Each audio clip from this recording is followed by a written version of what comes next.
He was a dying soldier, drifting alone in the cold silence of space, until a living ship appeared from the void. Inside it, an alien queen offered him not salvation, but a mission that could decide the fate of countless worlds.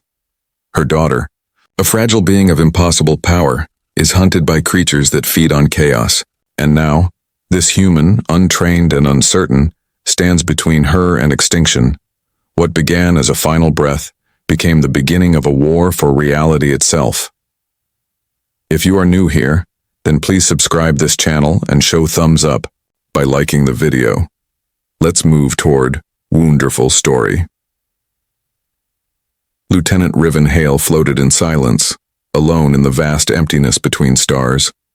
His fighter ship had been hit during a scouting mission gone wrong, and now it was nothing more than drifting metal. The engines were dead, the communication systems offline, and the temperature inside the cockpit had begun to drop. His oxygen levels blinked in red, low, then critical, then nothing. Riven stared out of the cracked glass of the viewport, watching distant stars shimmer like cold diamonds. He could barely feel his fingers anymore. Every breath burned in his chest, thin and sharp, as if he were inhaling needles instead of air. The silence pressed in, heavy and endless. He knew this was the end. He had made peace with it, or so he thought.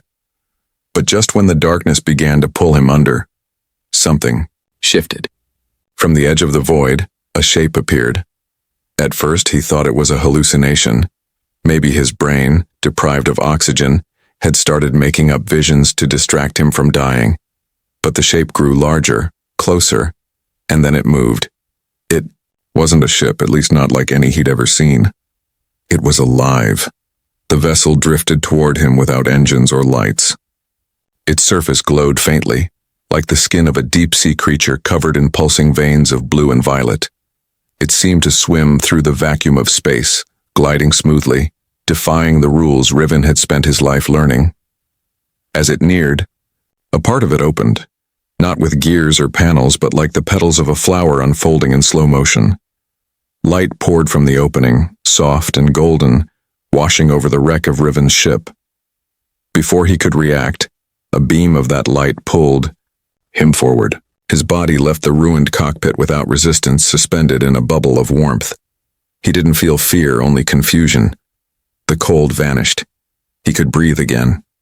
The pain in his chest faded. It felt like waking from a nightmare into something new, something impossible. Inside the living ship, the world looked like no space station or command deck he had ever stepped foot in. The walls shimmered with color, not painted or lit but grown, like crystals catching sunlight. Everything pulsed gently, alive with a rhythm he could feel in his bones. At the center of the chamber, she waited. She was tall, otherworldly, and silent at first. Her skin glowed with shades Riven couldn't name. Blue, green, silver, shifting like moonlight on water. Her eyes were too large for her face, black and deep, reflecting not just the light but something beyond. A crown of luminous tendrils circled her head, moving with her breath. She seemed to carry both peace and power in the same glance, and Riven, battle-hardened and trained for war, could not move beneath that gaze. "You are dying," she said, though her lips didn't move. The words were inside his mind, gentle but firm. He tried to speak, but his throat was dry and his voice broke. "Because I'm supposed to," he managed to whisper, barely audible even to himself. Her expression changed, just slightly. A look that might have been amusement crossed her face, or maybe curiosity. She raised a hand, and suddenly, Riven felt life rush into him. Warmth spread through his limbs. His lungs filled without effort. The tension drained from his muscles. It was like being wrapped in sunlight. "Your kind is curious," she continued, her voice still echoing inside his mind. "So fragile yet unwilling to break. Why do you hold on when there is nothing left?" Riven blinked slowly. He didn't have an answer. How could he explain the stubborn will to survive? How could he put into words the simple truth that humans didn't give up? Not because they always believed they'd win, but because they didn't know how to stop fighting.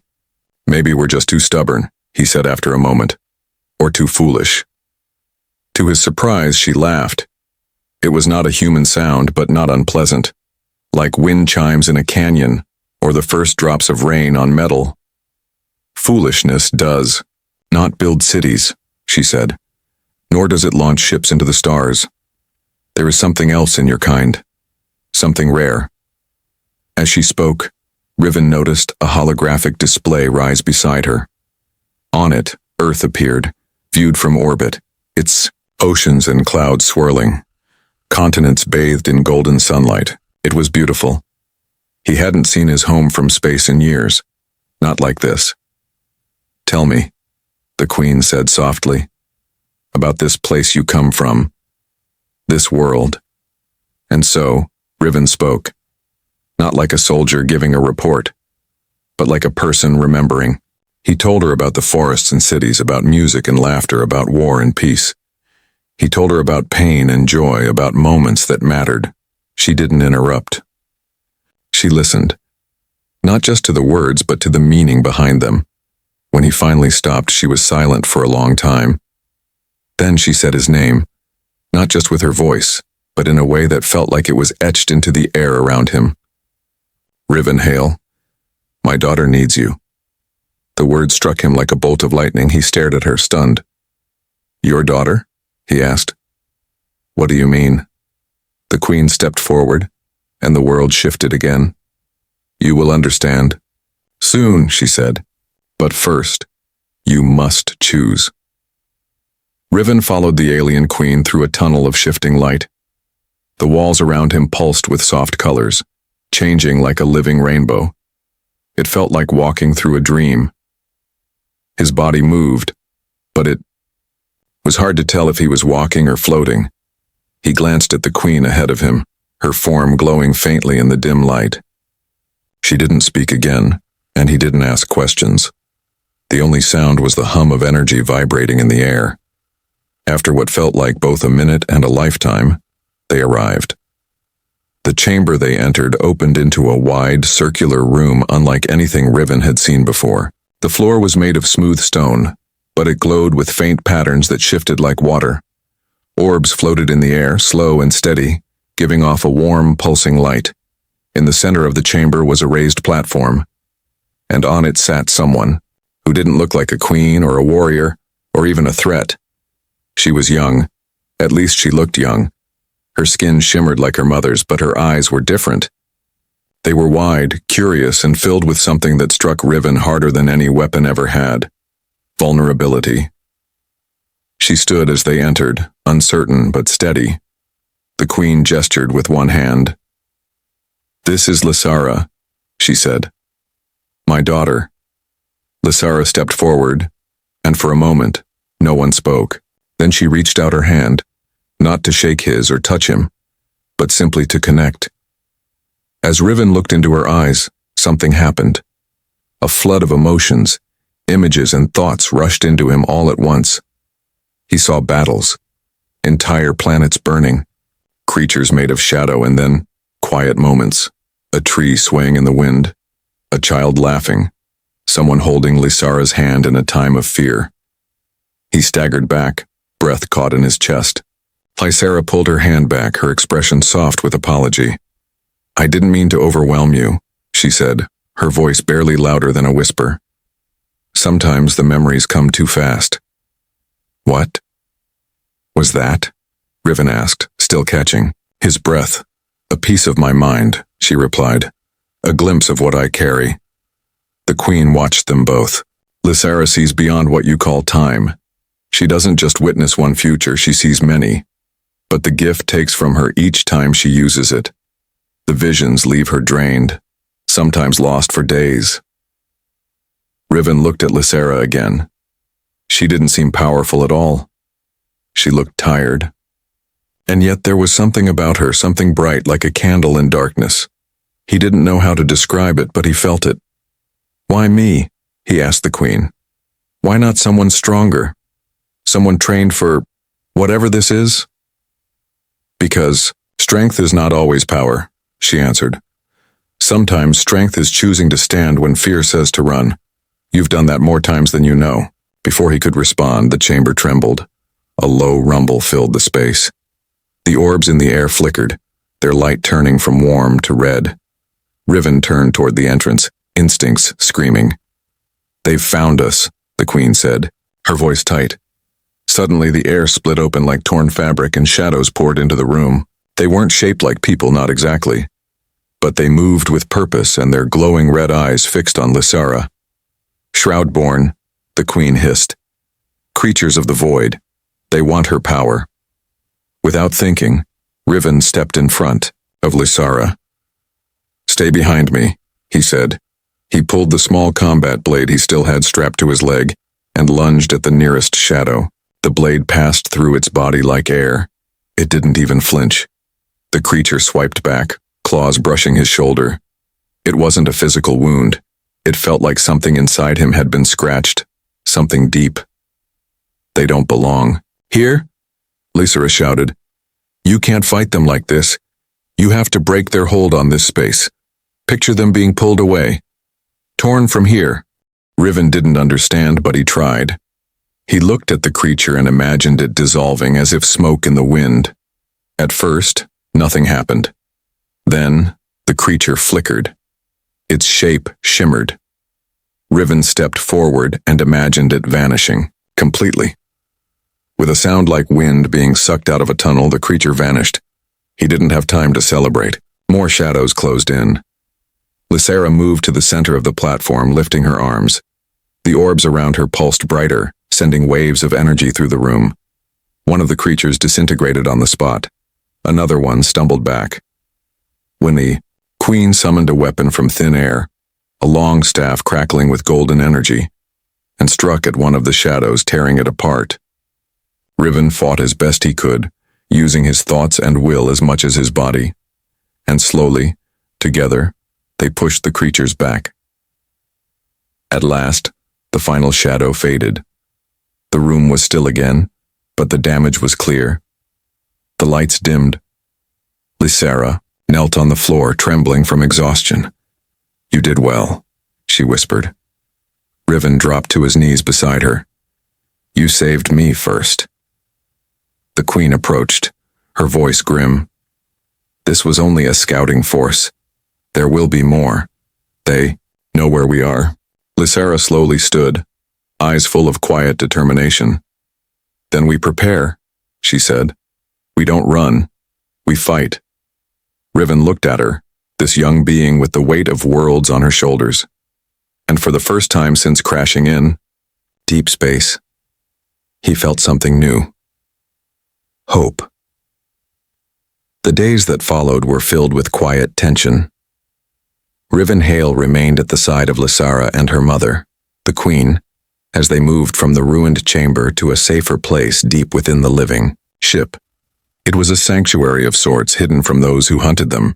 The walls were covered in strange markings that moved when no one was watching, and the air always carried the faint scent of ozone and something sweet, like blooming flowers. Yet even in safety, the threat of another attack hung over them like a storm cloud.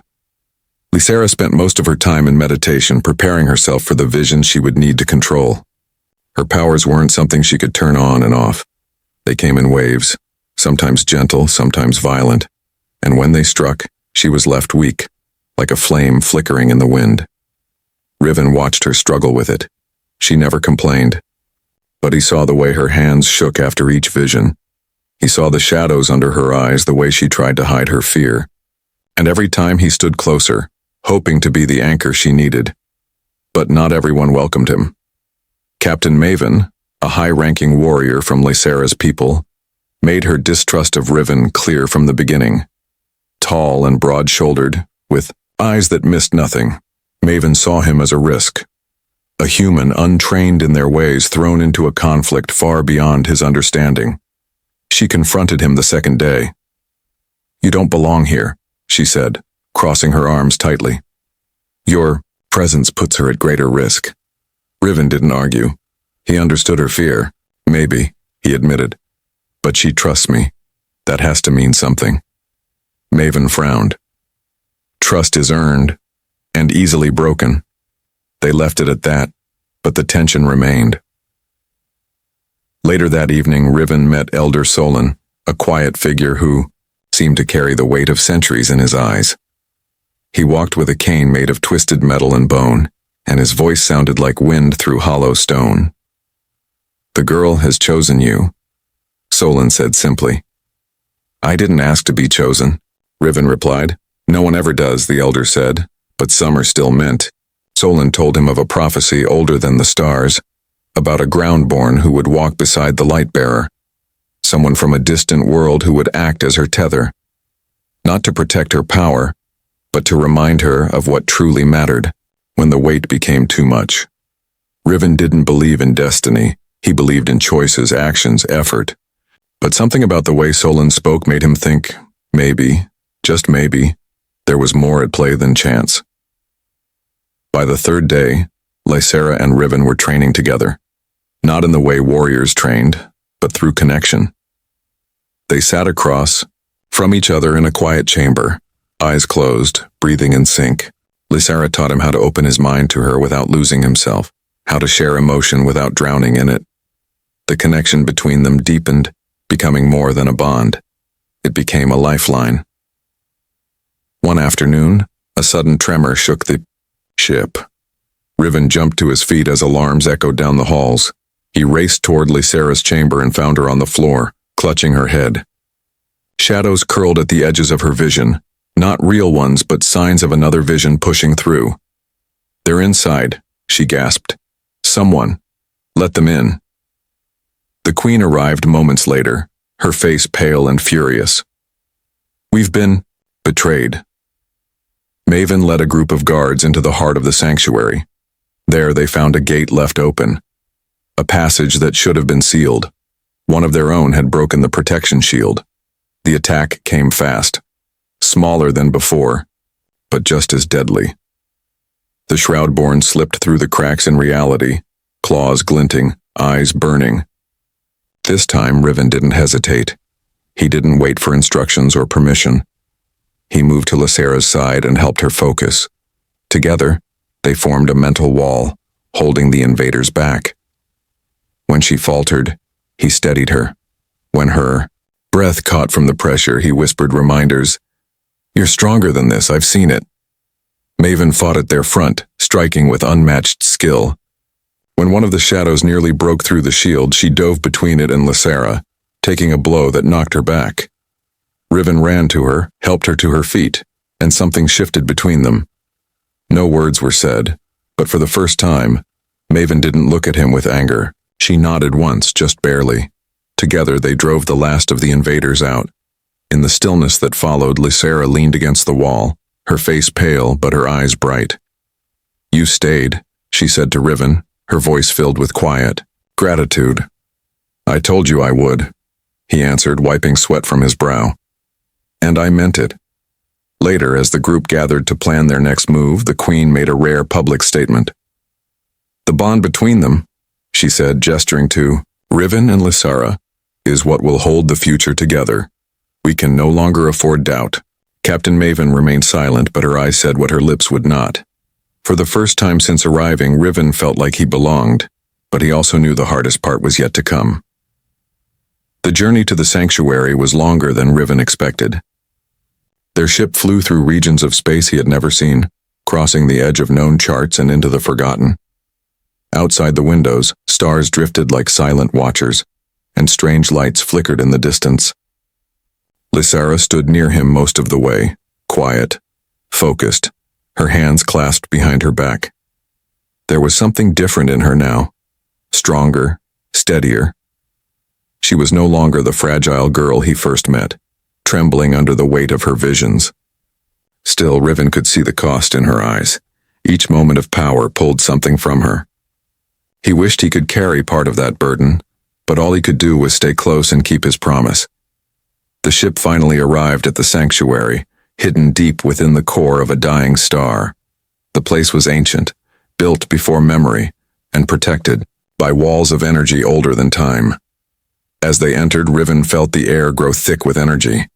The structure inside was unlike anything he had seen. Vast halls with floating stairs, glowing trees rooted in glass, and strange stone carvings that shifted when he wasn't looking. This was the heart of everything, the place where decisions would echo across countless worlds. Inside the sanctuary, they found the Sorrow Engine, a massive living machine left behind by those who came before. It stood at the center of the chamber, like a monument, pulsing with slow, deep light. Lysera stepped toward it, her eyes reflecting its soft glow. The queen stood beside her, silent, but firm. Riven stayed near, watching both with rising concern. Elder Solon joined them, leaning on his cane. The engine is not just a machine, Solon explained. It listens, it remembers. It can bend time, twist reality, but it demands a price. Lysera nodded. I know. To activate the engine, she would have to open her mind fully, something she had never done before. It would push her beyond her limits. But if they didn't act, the Shroudborn would return with forces too large to stop. The breach between realities would widen, and all life across the stars would be swallowed by chaos. There was no other choice. I'll do it, Lysera said, her voice calm. Riven stepped forward. Not alone. She looked at him, her eyes softening. It's dangerous. I know, he replied, but I made a promise. I'll stand with you. The queen hesitated, but then gave a slow nod. Riven took Lysera's hand. It was warm, pulsing with nervous energy. Together they stepped onto the platform before the engine. The room darkened. The machine awoke. As its core opened, light poured out in waves. Symbols danced in the air around them, forming spirals and lines that burned into Riven's vision. The pressure in the room grew heavy, like standing at the bottom of the ocean. Lysera closed her eyes and reached into the light. The moment her mind touched the engine, a scream echoed through the chamber, not from her mouth but from the space itself. Riven felt it like a knife through his thoughts. He saw flashes of countless lives, entire worlds rising and falling, timelines splitting and twisting like rivers in a storm.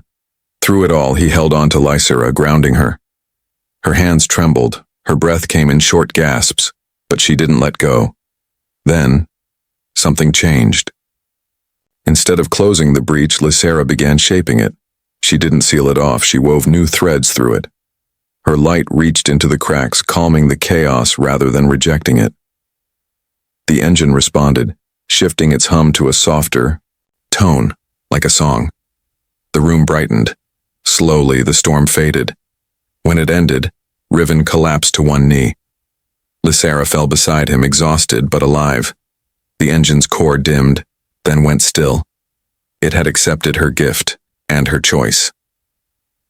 They had done more than stop the darkness. They had changed it. Silence followed, heavy and waiting. Then the queen stepped forward, her eyes wide with something close to awe. She has rebalanced the path, she said quietly. Not through destruction, through transformation. But peace didn't last long. Outside the sanctuary, alarms blared. Scouts had spotted enemy ships. The Shroudborn, though weakened, had found them again. Their allies, the consortium, were arriving in force. We'll never hold this place, Maven said, scanning the room. We have to fall back. No, Lysera said as she rose, her voice stronger than ever. We stand. Riven joined her. Together. In the final hours before the battle, plans were drawn. Shields were strengthened. Everyone prepared, not just to fight, but to defend the chance they had created. Riven stood at the front with Lysera and Maven, ready for what came next. They didn't know if they would survive, but they knew what they were fighting for. As the enemy closed in, Lysera reached out and touched Riven's shoulder. Thank you, she said. He looked at her, tired but steady. For what? For believing I could be more than a weapon, she replied. For seeing me. The stars outside flashed, the first signs of war returning. But within the sanctuary, the flame of hope burned brighter than ever. Whatever came, They would face it, not as queen and soldier, not as alien and human, but as two souls united by choice. And somewhere deep in that dying star, a new future quietly began.